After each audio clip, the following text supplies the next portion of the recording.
Saudi अरब में अमेरिकी Prince सुल्तान airbase पर ईरानी हमला एक सामान्य हमला नहीं है दोस्तों। इन तस्वीरों में देखिए, इस पहली तस्वीर को देखिए, यह दूर से ली गई तस्वीर है और इसमें अगर आप ध्यान से देखें तो नुकसान हुआ दिखाई दे रहा है। यह है E3 एवैक्स सिस्टम या E3 सेंट्री, अमेरिकी कमांड एंड कंट्रोल सिस्टम। मगर बात यहां पर रुकती नहीं, अब दूसरी तस्वीर को देखिए। अब भी आपको नुकसान नहीं दिखाई दे रहा है। अब तीसरी तस्वीर को देखिए, जिसमें देखिए किस तरह से यह जो सिस्टम है वो दो टुकड़े हो गया है। और उसी तरह से चौथी तस्वीर, यह हमला हुआ है सऊदी अरब में प्रिंस सुल्तान एयरबेस पर, जो कि एक अमेरिकी बेस है। और आप जानते हैं इस हमले की क्या खास बात है। यह हमला अंधाधुंध नहीं है। ईरान ने जानबूझकर कुछ हिस्सों को टारगेट किया है। क्यों? उसने टारगेट किया है E3 सेंट्री या E3 एवैक्स सिस्टम पर। क्या है E3 एवैक्स सिस्टम? सरल शब्दों में कहा जाए दोस्तों तो यह आसमान में उड़ने वाला कमांड एंड कंट्रोल सिस्टम है। यानी कि आसमान में जितने भी अमेरिकी जंगी जहाज उड़ रहे हैं उन्हें कंट्रोल करता है। ईरान ने E3 सेंट्री पर हमला करके उसे तबाह करके प्रिंस सुल्तान एयरबेस पर, खासतौर से E3 एवैक्स सिस्टम पर हमला करके उसने कहीं ना कहीं प्रिंस सुल्तान एयरबेस में तैनात उसके जितने भी फाइटर जेट्स हैं उन्हें नाकारा बना दिया है। और बात वहां तक सीमित नहीं है, सिर्फ वहां के फाइटर जेट्स नहीं, बल्कि एक तरह से कहा जा सकता है इस पूरे इलाके में जितने भी फाइटर जेट्स उड़ रहे हैं उसे नाकारा बना दिया। अब मैं आपको सरल शब्दों में बताना चाहता हूं दोस्तों, दरअसल नुकसान कितना हुआ है। यह जो जानकारी मैं आप तक पहुंचा रहा हूं यह कंफर्म्ड यानी पुख्ता खबरों पर आधारित है। इनमें से एक भी काल्पनिक खबर नहीं है, क्योंकि मेरी पुरजोर कोशिश रहती है कि मैं अपने दर्शकों तक सही जानकारी, सही खबरें पहुंचा सकूं। गौर फरमाएं, उपलब्ध भरोसेमंद रिपोर्ट्स के मुताबिक ईरानी हमले में प्रिंस सुल्तान एयरबेस को गंभीर लेकिन सीमित इलाके में नुकसान हुआ है। बेस पूरी तरह तबाह नहीं हुआ, लेकिन कई हाई वैल्यू एयरक्राफ्ट और कुछ ढांचों को नुकसान पहुंचा। क्या क्या निशाना बना और कैसे? 27 मार्च 2026 को ईरान ने प्रिंस सुल्तान एयरबेस पर बैलिस्टिक मिसाइलों और ड्रोन का मिश्रित हमला किया। इसे इस युद्ध में अमेरिकी एयर डिफेंस में सबसे बड़ी सेंधों में से एक माना जा रहा है। अमेरिकी अधिकारियों और कई मीडिया रिपोर्ट्स के मुताबिक कम से कम एक मिसाइल एयर डिफेंस सिस्टम पार कर गई, जबकि साथ में कई ड्रोन भी शामिल थे। कई रिपोर्ट्स में कहा गया कि बेस पर 6 बैलिस्टिक मिसाइलें और 29 ड्रोन दागे गए। हमले पूरे एयरबेस पर नहीं बल्कि वहां खड़े अमेरिकी विमानों और सपोर्ट इंफ्रास्ट्रक्चर वाले हिस्सों पर ज्यादा केंद्रित था। अब आपके जहन में सवाल होगा कि एयरक्राफ्ट को कितना नुकसान पहुंचा। गौर फरमाएं, अमेरिकी अधिकारियों ने बड़े मीडिया संस्थानों को बताया कि कई अमेरिकी एरियल रिफ्यूलिंग एयरक्राफ्ट यानी KC-135 क्षतिग्रस्त हुए। इनमें से कम 2 को बहुत ज्यादा नुकसान हुआ। ओपन सोर्स इमेजरी और air and space forces magazine पर आधारित रिपोर्ट्स के मुताबिक कई रिफ्यूलिंग एयरक्राफ्ट के अलावा कम से कम एक हाई वैल्यू E3 सेंट्री एवैक्स विमान भी निशाने पर आया। इसके अलावा ओसेंट तरह के विश्लेषण में कहा गया है कि E3G सेंट्री टेल नंबर 810005 के पिछले हिस्से और रडार सिस्टम को शायद विनाशकारी नुकसान हुआ है, जिससे वो लगभग पूरी तरह खत्म या स्थायी रूप से बेकार हो गया है। हालांकि पेंटागन ने इस बात की सार्वजनिक पुष्टि नहीं की है। और अभी अभी दोस्तों मैंने आपके सामने वो 4 तस्वीरें दिखाई, उसमें से वो तीसरी तस्वीर एक बार फिर देखिए। देखिए किस तरह से जो E3 एवैक्स सिस्टम है या E3 सेंट्री है 2 हिस्सों में टूट गया है। मैंने क्या कहा आपको कार्यक्रम की शुरुआत में, ईरान बहुत सोचे समझे तरीके से हमला कर रहा है। वो पूरे बेस पर हमला नहीं कर रहा है, वो खास तौर से कुछ सिस्टम्स को निशाना बना रहा है।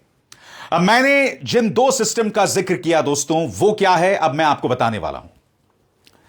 आपके स्क्रीन पर यह है A3 एवैक्स सिस्टम और KC-135 टैंकर।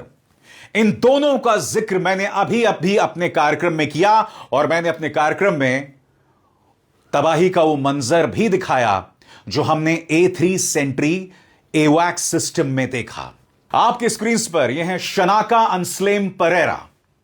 शनाका अंसलेम परेरा ने बताया है कि यह जो तबाही हुई है, खासतौर से ईरान ने जिस बारीक अंदाज में कुछ खास सिस्टम्स को निशाना बनाया है, इसने अमेरिका की जड़ों को, उसकी नींव को हिला दिया है। कैसे? शनाका अंसलेम परेरा क्या कहते हैं, उनके एक एक शब्द पर गौर किया जाए।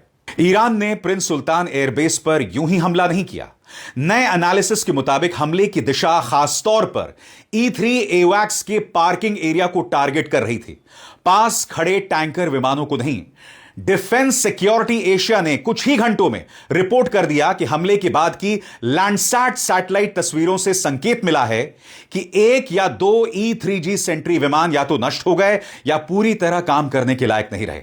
रिपोर्ट में कहा गया कि हमले का पैटर्न दिखाता है कि E3G पार्किंग एरिया हमले का मुख्य निशाना था, जबकि KC-135 टैंकर सेकेंडरी थे। अगर यह सही है तो यह कोई सामान्य जवाबी हमला नहीं था, बल्कि अमेरिका के एयरबॉर्न कमांड सिस्टम को निशाना बनाने वाली सटीक कार्रवाई थी। इसके अलावा air and space forces magazine ने भी कंफर्म किया कि एक फोटो में USAF के A3 को भारी नुकसान हुआ और कई रिफ्यूलिंग एयरक्राफ्ट और एक A3 सेंट्री एवैक्स कमांड एंड कंट्रोल प्लेन क्षतिग्रस्त हुए। Retired air force colonel John Venable ने द वॉल स्ट्रीट जर्नल से कहा, यह बहुत बड़ी बात है। इससे अमेरिका को गल्फ में क्या नुकसान हो रहा है, यह देखने और समझने की क्षमता को बड़ा झटका लगता है। दोस्तों, अब मैं आपको बताने वाला हूं ड्रोन से या सैटेलाइट से ली गई तस्वीर प्रिंस सुल्तान एयरबेस का। आपके स्क्रीन पर ये तस्वीरें हैं हमले से पहले की और हमले से बाद की। मैं जानता हूं ये आप ठीक से देख नहीं पा रहे होंगे, तो आइए आपके पूरे स्क्रीन पर दिखाता हूं। आप देख सकते हैं दोस्तों, आपके बाईं तरफ खासतौर से साफ तौर पर दिख रहा है 1 2 3 4 5 6 7 8 9 10 11 12 13 14 करीब 14 एयरक्राफ्ट खड़े हैं। और उसके बाद आपकी दाईं तरफ हमले के बाद की तस्वीर, इसमें बमुश्किल 3 या 4 एयरक्राफ्ट दिखाई दे रहे हैं। यानी कि एक तरह से कहा जा सकता है 14 में से बमुश्किल 4 बचे। और इसमें ईरान ने A3 सेंट्री या A3 एवैक्स सिस्टम को पूरी तरह से तबाह कर दिया। इसलिए मैंने कहा दोस्तों, ईरान बाकायदा निशाने के साथ पूरी स्ट्रैटेजी, पूरे सोच विचार के बाद यह हमले कर रहा है। और इसलिए करीब 28 दिन गुजर चुके और ईरान अब भी लड़ रहा है, जबकि उसका मुकाबला 2 सुपर पावर्स के साथ है, अमेरिका और इस्राइल। बावजूद उसके वो लड़ रहा है। क्यों? क्योंकि इसकी तैयारी ईरान एक लंबे अरसे से कर रहा है। और जैसे जैसे दिन गुजरते जा रहे हैं, अमेरिका और इस्राइल की मुश्किलें बढ़ रही हैं।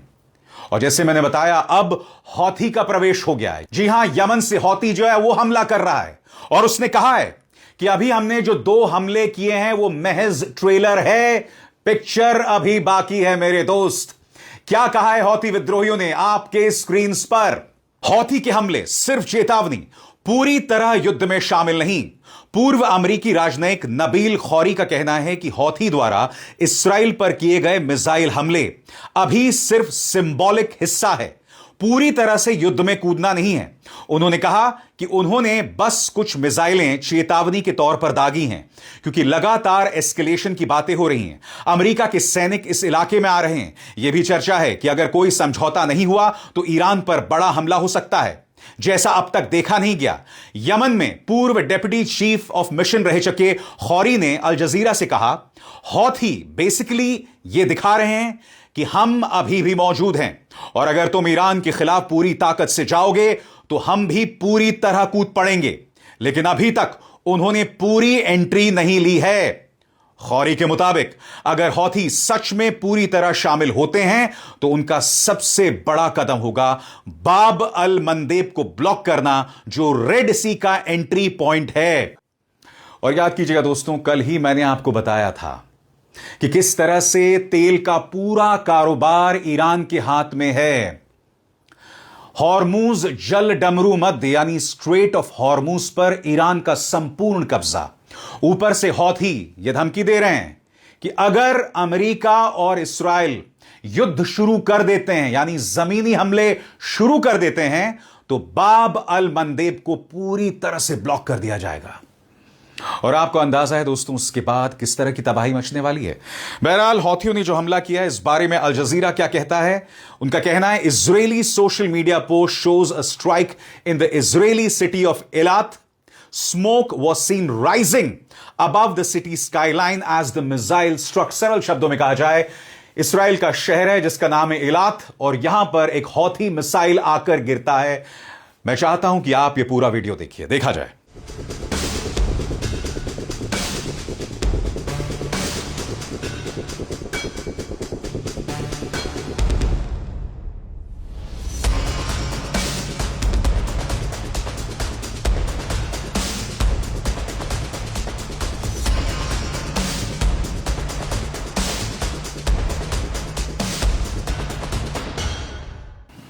और हौती ऐसा इसलिए कर रहा है क्योंकि अमेरिका और इस्राएल अपनी तमाम हदों को पार कर रहे हैं।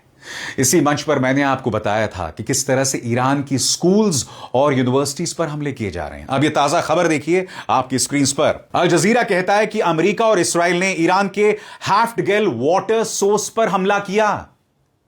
यानी कि कहीं ना कहीं अमेरिका और इस्राएल वहां के डिसैलिनेशन प्लांट्स पर हमला कर रहे हैं। हैफ्टगेल में जो वाटर सोर्स है वहां पर प्रहार कर रहे हैं। अब मैं आपसे पूछना चाहता हूं यहां जाहिल कौन है? यहां पर आसुरी सोच का आदमी कौन है? राक्षसी सोच का व्यक्ति कौन है? अमेरिका, इस्राएल या ईरान?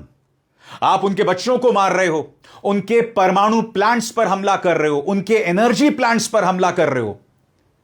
ईरान के पास ऐसे में क्या विकल्प रह जाता है? यह अपने आप में सोचने वाली बात है।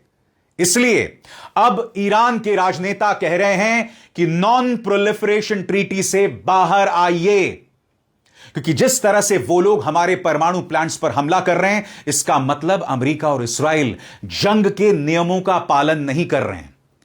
वो हमारे नागरिकों को नुकसान पहुंचाना चाहते हैं, क्योंकि जाहिर सी बात है दोस्तों, जब इस्फाहान पर हमला होगा, नतांज पर हमला होगा और अगर वहां से न्यूक्लियर रेडिएशन का लीकेज होता है यानी रेडियो धर्मी रिसाव होता है तो जाहिर सी बात है कई लोग मारे जाएंगे।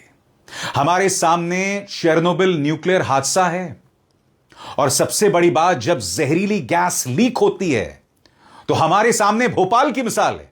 हालांकि वहां न्यूक्लियर रेडिएशन नहीं था, वहां पर कार्बाइड गैस थी, मगर तबाही और हाहाकार क्या मचा हम सब जानते हैं। मगर अमेरिका और इस्राएल जैसे सभ्य देश इस बात को नहीं समझ रहे हैं। बर्बादी मच रही है और इन्हें इस बात की कतई परवाह नहीं है और इससे ज्यादा शर्मनाक बात कुछ नहीं हो सकती। और हर बार की तरह मेरा यह वादा है कि जंग से जुड़ी बारीकियां, उसका एनालिसिस मैं आप तक लाता रहूंगा। यह मेरा वादा है। अभिसार शर्मा को दीजिए इजाजत। नमस्कार।